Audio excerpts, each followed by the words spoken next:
뉴스의 새로운 기준 김종대의 뉴스.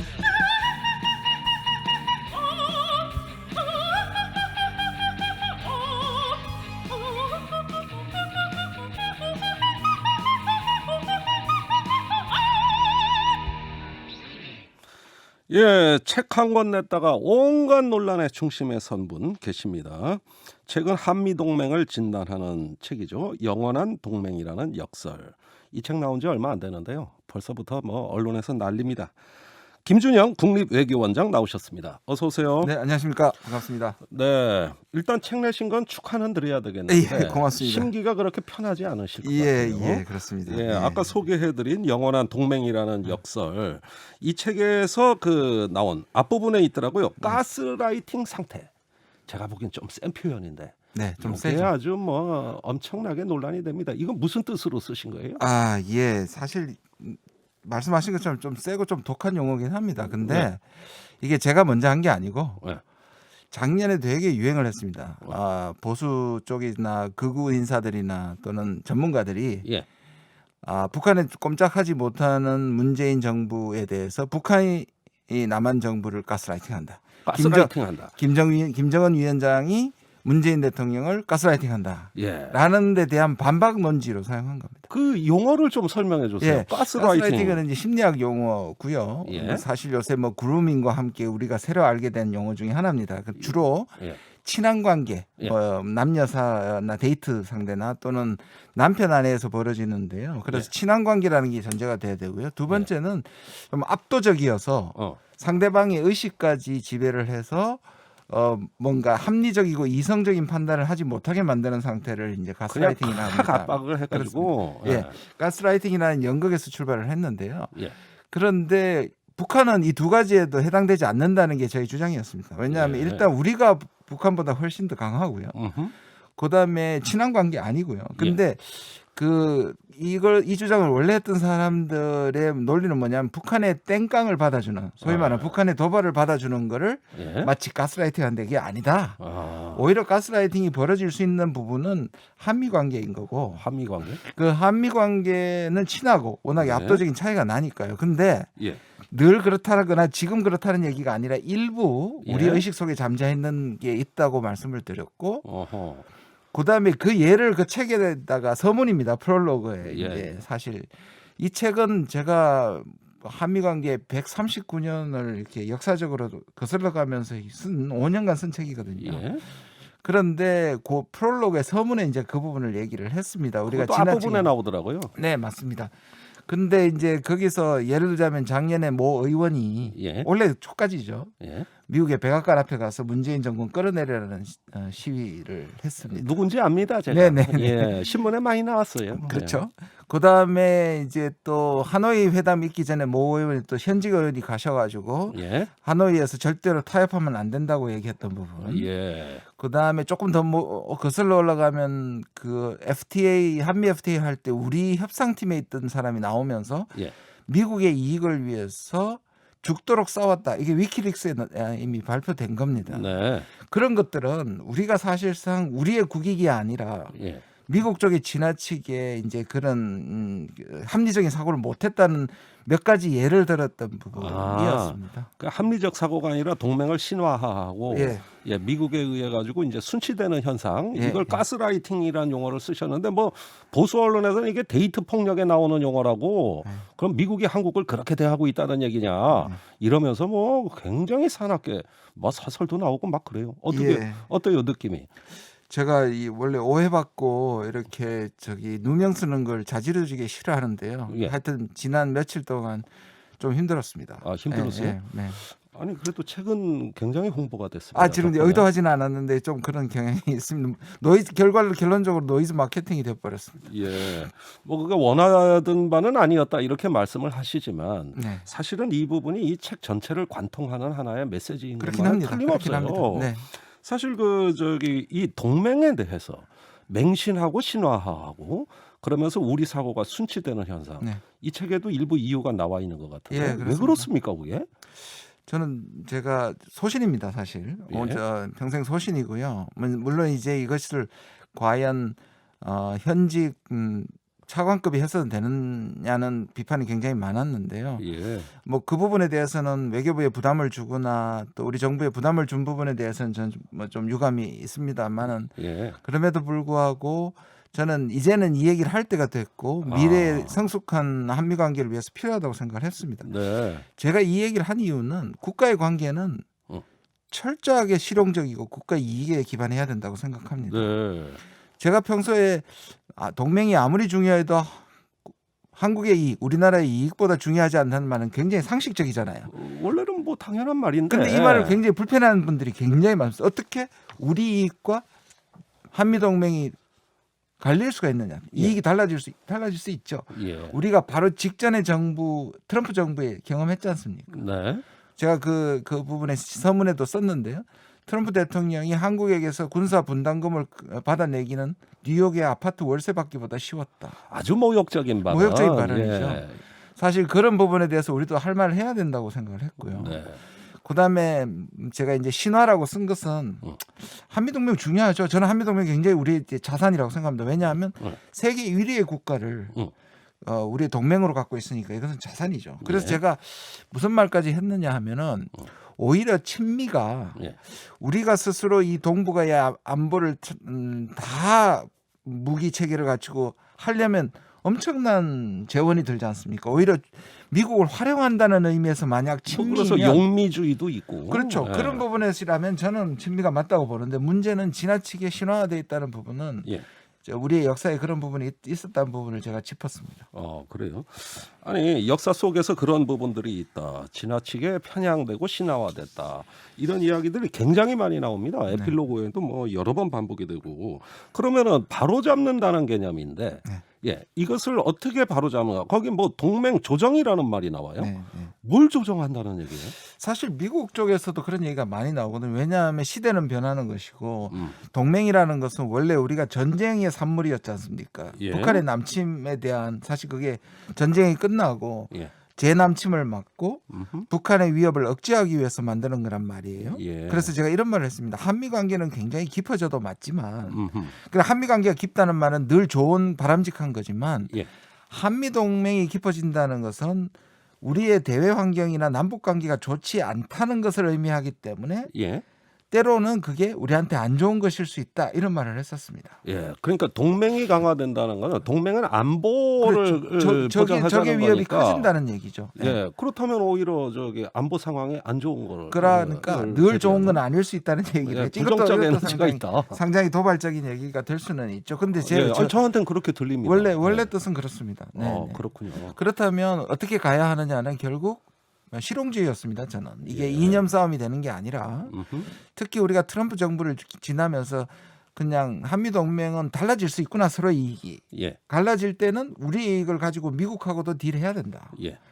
미국한테도 우리가 할 말을 해야 된다. 그리고 제가 강조한 부분은 미국은 그래도 다른 국가는 달리 한미 동맹의 역사가 있기 때문에 들을 수 있는 귀가 있는 국가라고 생각합니다. 그래서 제가 이 가스라이팅 얘기하면서도 미국이 치밀하게 계획을 해서 한국을 조정한다는 것은 지나친 얘기다. 그게 아니라 오히려 우리가 미국한테 갈 때 스스로 좀 스스로 규제한다. 기어 들어간다. 규제한다. 그건 너무 심한 편이고요. 가스라이팅이 그 뜻이던데요. 근데 스스로 우리가 미국하고 좀 불편한 관계에 있고 뭔가 이익이 달라질 때 이것을 조정하고 협상하기 전에 우리가 미리 미국이 불편하지 않게 좀 우리의 요구를 좀 축소시켜서 가져가는 경우가 있다. 그럴 필요가 없다 이런 것이었습니다.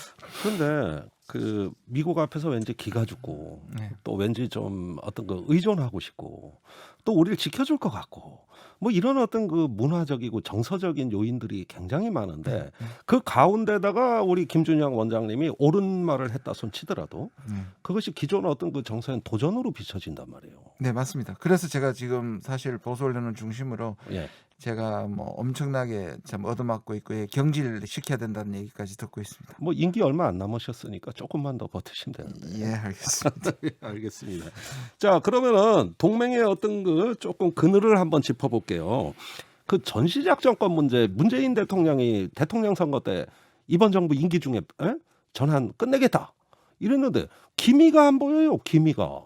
이거 뭐 다음 정부에도 될지 모르겠어요. 이거 어떻게 보십니까 이거? 우리 김종대 의원님의 또 관심사이기도 하고 전문 분야이기도 하지 않습니까? 저 의원 아닙니다. 예. 뭐, 말씀처럼 실질적으로 공약이었고요. 네. 또 미국도 그 공약에 대해서 별로 반대하지 않았는데요. 예. 이제 이게 사실 박근혜 정부에 아시다시피 조건에 기초를 하다 보니 이 조건이 완성된다는 것이 얼마나 주관적인 판단일 수 있지 않습니까? 그리고 미국이 지금 보는 동북아의 전체 상황에서 예. 특히 중국을 견제하기 위해서 동맹의 힘을 모으는 것에서 적어도 군부 전략가들은 예. 이 부분에 대해서 생각보다는 이 속도를 안 높이는 것 같고 그 본심이 뭘까요?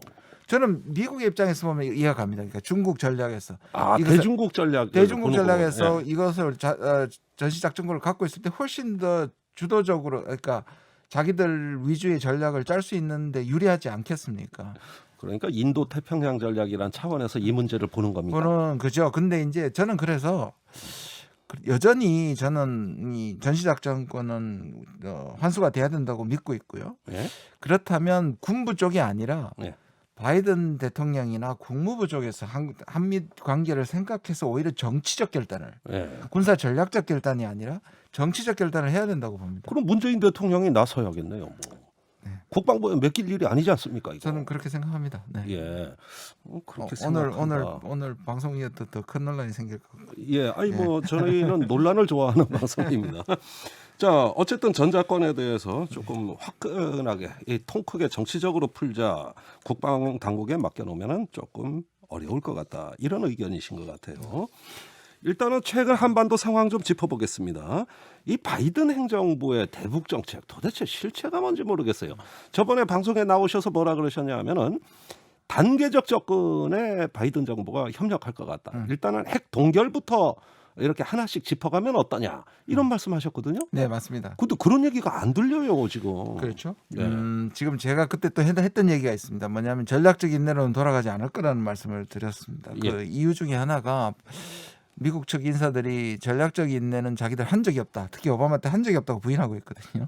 아니 오바마가 안 했으면 누가 했습니까? 그러니까 그 말은 뭐냐면 자기들 탓이 아니라 자기들은 북한과 대화하려 했고 그 당시에 한국 정부가 이명박 정부. 이명박 박근혜 정부가 북한하고 대화를 반대했다. 그런 차원에서 오바마 정부가 치고 나가지 못했다. 이게 그때 인사들이고 제가 만났던 미국인들이 얘기했던 것들입니다. 예. 그러니까 그걸 그 전략적 인내가 실패한 전략이라는 걸 이미 인식하고 있었고, 아하. 그다음 그것이 자기 탓이 아니라는 거는 예.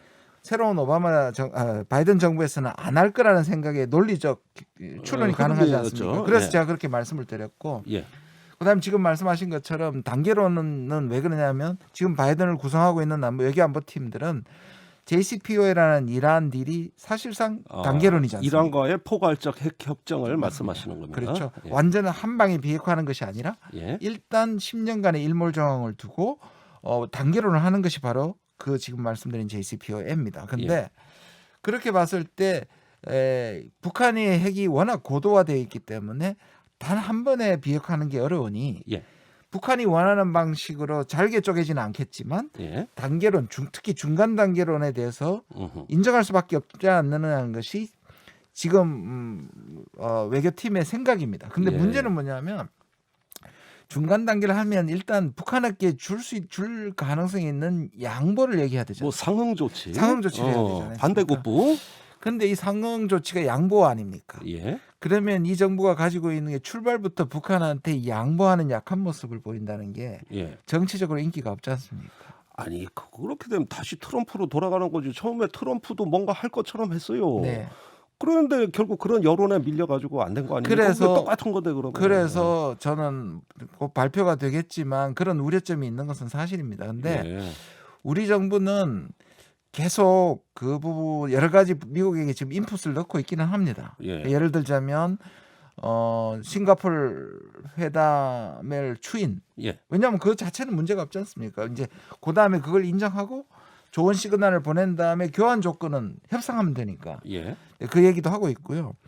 그다음에 북한은 제재나 압박으로서 이 문제가 해결되지 않는다는 부분도 굉장히 강력하게 얘기를 하고 있는데 지금까지는 굉장히 듣는 모드였고요. 지난번에 2+2 예. 블링컨과 오스틴 장관이 왔을 때도 듣는 북한이? 모드였습니다. 예. 아니 미국이 우리 얘기를 상당히 상당히 귀 기울여 경청했다. 경청했으나 음. 그럼에도 불구하고 이제 결정은 미국이 하는 거니까 예. 말씀하신 것처럼 지금 나오는 바이든의 발언이나 고위층의 발언이 생각보다는 예. 북한에 대해서 굉장히 강하게 나오고 있는 건 사실인 것 같습니다. 아니 또 뭐 그 트럼프 대통령이 별로 얘기 안 하던 인권 문제 이런 것까지 더 들고 나와 상황은 더 꼬이는 걸로 보여지는데요. 예, 그게 이제 지금 정부의 정체성이잖아요. 예. 중국에 대해서도 그렇고 북한에 대해서도 그렇고 그러니까 정치적 발언은 굉장히 세게 하는데 반드시 그거를 이제 문제는 협상의 전제 조건으로 삼느냐 아니면 협상 중에 나중에 예. 이 문제를 얻느냐의 차이인 것 같습니다. 저는 전제 조건으로 만약 삼는다면 이 문제는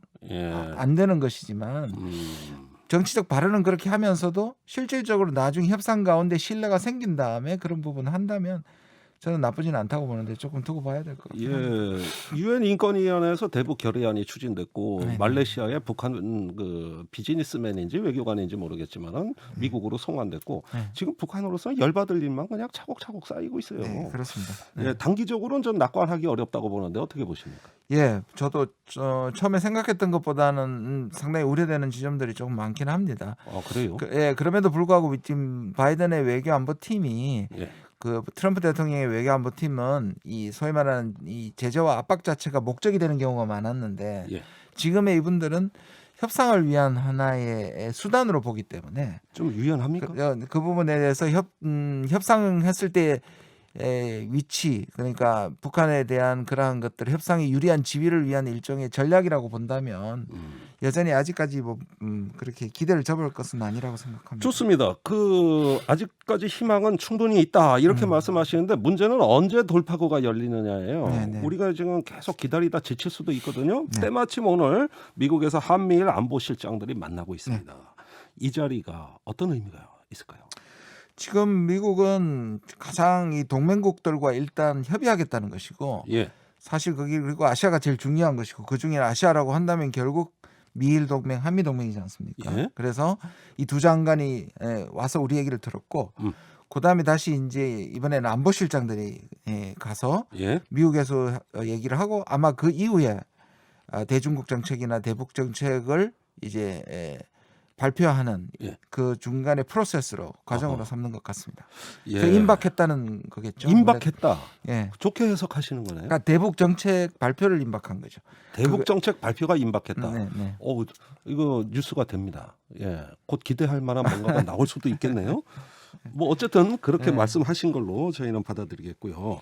근데 북한을 보면은 뭘 기대하는 눈치가 아니에요. 얼마 전에 순항 미사일 쐈고 네. 그 뒤에 탄도 미사일 쐈고 네. 뭘 자꾸 쏴요. 그러면서 미국의 경고를 뻥뻥 날립니다. 앞으로 잠편이 못 잘 거다. 이런 말까지 했어요. 아니 북한이 이런 어떤 크고 작은 도발이 혹시 ICBM이나 뭐 그 잠수함 발사 미사일로 이렇게 전략 도발로 네. 이렇게 이어질 가능성 없습니까? 저도 지금 계속 얘기하는 게 전략 도발까지는 가지 않으려는 게 생각이고요. 예. 저 북한판 전략적 인내라는 말을 제가 했는데요. 그러니까 북한이 적어도 자기가 먼저 그러니까 완전히 희망이 닫혔다. 예. 미국과의 저는 마지막 희망은 여전히 가지고 있다고 생각하고요. 예. 그것이 완전히 닫혔다고 하기 전에 먼저 이 전체 판을 깨버리는 거지 않습니까? 전략 도발 하는 순간에 판은 완전히 깨진다. 거니까요. 그렇게 봤을 때 상반기는 적어도 작은 상반기는 물론이고 올해 말까지는 저는 예. 작은 도발은 있을 수 있겠지만 전략 도발까지는 가지 않으리라는 것이 제 추측입니다. 아 그래요? 예상입니다. 예. 아니 그렇게 됐으면 좋겠어요. 네네네. 예. 교착 상태라도 차가운 평화라도 유지가 된다면 네네. 그럭저럭 또 상황은 관리가 될 건데 2017년 상황으로 돌아가가지고 네. 또 판을 깨는 어떤 그렇게 협박이 되면 있다든가 그렇게 이러면. 안 가게 만드는 게 굉장히 중요한데요. 예. 저는 이 북한도 사실상 굉장히 좌절감의 표현이잖아요. 예. 북한이 사실상 가지고 있는 카드가 그렇게 많지는 않았습니다. 어. 그런데 이제 지난 2, 3년 동안에 북한은 미국의 덜러리가 됐다고 생각을 하는 거니까 예. 북한은 양보를 먼저 전제하지 않은 대화는 나오지 않겠다는 거지 않습니까? 예. 그런데 미국은 양보를 해야 되는데 새 정부가 양보부터 하게 되는 것이 국내적으로 정치적으로 인기가 없단 말이에요. 예. 그러니까 이 교착 상황을 푸는 게 쉽지 않을 것 같습니다. 방금 북한의 좌절감의 표현이다 이렇게 말씀하셨어요. 북한은 분명히 김정은 위원장이 싱가포르 회담에서 국제사회에 대비도 했고 네. 얼마든지 이 국제사회를 통해 하고 싶은 말이 많을 겁니다. 네. 그런데 왜 나오지도 않고 저렇게 좌절감의 표현만 나오는 거예요? 왜냐하면 하노이에서 엄청난 사실상 그 외교적 자기들을 보면 수모를 당한 거 아닙니까? 네. 그리고 굉장히 기대를 했다고 생각합니다. 왜냐하면 예. 북한 방식의 톱다운이었고 음흠. 북한이 원하는 게 일단 신뢰를 회복해야 그다음 문제가 가는 거였는데 두 사람 간의 신뢰에 대한 기대도 있었고 근데 예. 결국 회담장에서 협상장에서 약속했던 것들이 실천되지 않은 과정을 보면서 예. 결국 하노이에서 그 결정판을 봤단 말이에요. 그러니까 네. 지금은 혹시라도 이 회담이 성공하는 유일한 길은 미국이 북한이 원하는 것을 줄 수 있다는 그것을 언질 또는 적어도 합의를 받고 나가겠다는 거예요. 예. 그런데 미국이 안 줘버리면 예. 북한으로서는 방법이 없는 거죠. 아니 그러니까 뭘 먼저 그 성금을 받아야 네. 이거 저기 뭐 협상도 할 수 있다. 이게 제 외교적인 태도는 아니란 말이에요. 태도는 아니죠. 예, 그러고 그 하노이 회담 때 그 코스염 나신 분이 있잖아요. 존 볼턴. 네, 네. 그분이 옆에 앉아서 그렇게 된 거라는 거 다 알고 있지 않습니까? 네, 네. 그럼 상황 변했으니까 네. 좀 유연하게 나올 수도 있는 거지. 그렇죠. 뭘 그렇게. 저도 그렇게 생각합니다. 북한도 이렇게 계속 가서는 안 된다는 것을 북한도 자각을 해야죠. 당연합니다. 예. 네. 이럴 때 항상 나오는 좀 답답한 네. 부분이 있는데요. 도대체 우리 정부가 뭘 할 수 있느냐는 거예요. 이렇게 교착 상태에서. 사실은 그 하노이 회담 결렬의 책임을 네. 북한 김정은 위원장은 문재인 대통령한테 그렇게 보고 묻고 있죠. 있는 거 아닙니까? 네, 네. 그러면은 뭘 그 우리가 할 수 있을까요? 그러니까 이게 결국은 지금 3변 중에 3변이 남북, 북미, 그다음에 한미잖아요. 예. 이 결국 3자가 제일 중심 행위자고 3변 중에 지금 남북도 막혀 있고 북미도 막혀 있단 말이에요. 결국은 예. 지금 한미 간의 공조라는 것이 이게 제일 필요할 때고 어떤 의미에서 생각하면 트럼프 정부에서는 볼턴을 비롯해서 한국 정부를 의심하다가 시간 많이 보냈잖아요. 그러니까 결국은 미국이 지금 자기 국내 문제로 바쁘다면 예. 우리 문제긴 하지만 미국 입장에서 한국한테 아웃소싱을 하고 한국에게 맡기는 예. 그런 게 굉장히 필요하다고 저는 봐요. 그게 운전자론 아닙니까? 그렇죠. 그거를 설득해내는 게 관건이겠죠. 아, 그래요? 우리 원장님 역할이 좀 있어야 될 것 근데 같습니다. 저는 제가 이제 소위 말하는 차원급이지만 저는 그 현장 라인에서 정책을 결정하거나 비밀을 다루는 게 아니기 때문에 협상을 하는 사람이 아니라 싱크탱크니까. 결국은 국립외교위원회가 외교 안보의 정책을 연구하고 발표하는 사람이니까요. 저는 조금 이선이라고 생각합니다. 예. 그 아까 자문은 할수 아웃소싱 있겠죠. 네네. 얘기하신 거 이제 우리가 운전자가 될 수 있는 어떤 네. 미국의 이해와 또 어떤 지원이 필요하다. 그래서 아웃소싱이라는 표현하셨어요. 미국 입장에서요. 우리는 우리 일이지만, 네네. 예. 그렇다면 그 우리가 좀 아웃소싱을 해서 운전할 수 있는 영역 네. 뭐가 있을까요? 저는 결국 그 평창의 재현이라고 생각합니다. 제일 좋은 시나리오. 제가 생각하는 1년간의 제일 좋은 시나리오는 예. 그게 도쿄올림픽이 되든 뭐 어찌 됐든 그에 좀 뭔가 새로운 전기를 마련한 다음 어허. 저는 이번에는 공개 회의를 하는 것이 별로 부적절한 것 같습니다. 이때까지 서로 체면이 손상된 상황이기 때문에 예. 결국 자기 체면을 이번에 알라스카에서 보셨잖아요. 예. 사실상 그 미중이 서로를 대고 얘기하는 게 아니고 미국은 미국 국민들한테 얘기하고 있고 중국은 중국 국민들한테 얘기하는 거거든요. 그러니까 그죠? 우리나라 정치 같더라고요. 그러니까요. 각자 그래서 지지층 향해서. 그래서 이번에는 비공개로 가야 한다. 그래서 후반부에는 실무자들의 비공개를 통해서 서로의 교환 조건을 탐색한 다음에 예. 내년 2월 말이 하노이 3주년이 됩니다. 예. 그래서 하노이에 했던 그 교환 조건을 좀 더 확대시켜서 어허. 북한한테는 체제 보장과 그 경제 제재에 관해서 좀 풀어주고 예. 북한은 영변도 내놓고 북한 동결 아까 말씀드린 중간 단계라서 동결 정도가 내놓는다면 예. 그래서 내년 3월에 실천이 아니라 합의만 한다면 저는 최고의 시나리오가 될 것 예, 같습니다. 일단 목표 수준을 네. 현실적으로 좀 낮춰야 되겠어요. 네. 예, 알겠습니다. 그 최근에 현안이 좀 뜨거운 게 있어 이거 짚고 넘어가야 될 것 같아요. 미얀마 사태입니다. 자, 이런 상황에서 미얀마에 대해 국제사회의 이 무기력 뭘 해도 먹히지 않는 이런 상황에서 언제까지 악화되는 거 방치해야 될까요? 늘 그랬습니다만 특히 이 팬데믹을 지나면서 미국과 중국의 리더십, G2라는 리더십, 예. 그다음 유엔이 사라져버렸다고 할 정도로 유엔의 역할이 그 전에도 제한이 있었지만 지금 더 무기력해졌습니다. 예. 사실상 R2P라 그래서 내부의 그 Right to Protect라 그래서 인권이나 학살 같은 경우에는 예. 국제사회가 군사 개입을 할 수 있거든요. 예. 지금의 국제적인 규범이. 음흠. 그런데 그것이 유엔을 일단 통과를 해야 되는데 유엔에서 비토권을 행사를 중국 러시아 중국 말씀이죠? 러시아를 하고 있고요. 네. 또 아세안들도 주위에 있는 국가들이 내정 간섭의 문제라는 원칙, 불간섭의 원칙이기 때문에 예. 그걸 못 하고 있고요. 사실상 아시아에서는 우리만 그래도 지금 미얀마를 놓고 상당히 지금 대통령을 포함해 가지고 지금 규탄을 하고 있는 상황입니다. 예. 그러니까 복잡한 국제 사정 때문에 국제적인 이것이 못 움직인다는 게 지금 가장 안타까운 거예요. 그러니까 그 미얀마 군부가 갈수록 그걸 알고 있는 것이, 그걸 알고 있는 것이죠. 아, 국제사회 손 못 쓰는구나. 네, 네. 이 나쁜 신호를 지금 그렇죠. 저 미얀마 군부한테 주고 있어요. 그렇습니다. 그러니까 더 많은 시민이 죽고요. 네. 이거 답답하잖아요. 답답합니다, 진짜. 오, 참네.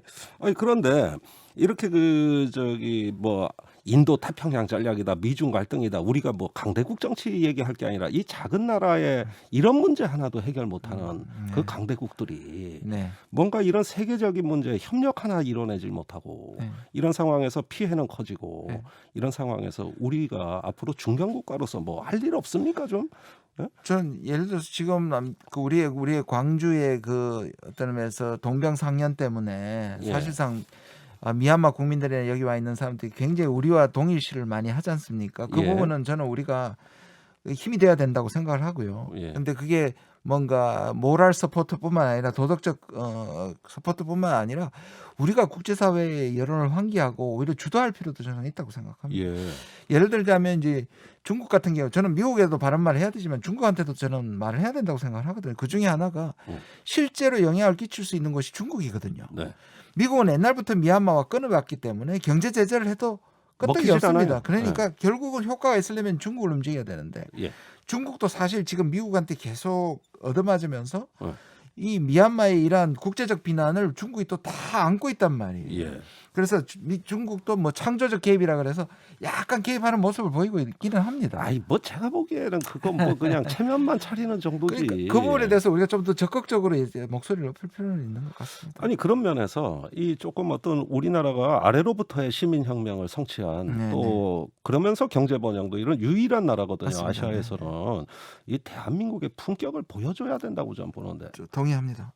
좋은 방법 없어요. 그렇다고 우리가 지금 단독으로 군을 파견할 수는 없지 아니 않습니까? 이제 군대 개입은 아니라도 네. 예방 외교는 가능하지 않습니까? 예. 그런 점에서 저는 많은 국가들과 함께 그냥 유엔이 지금 안 된다면 예.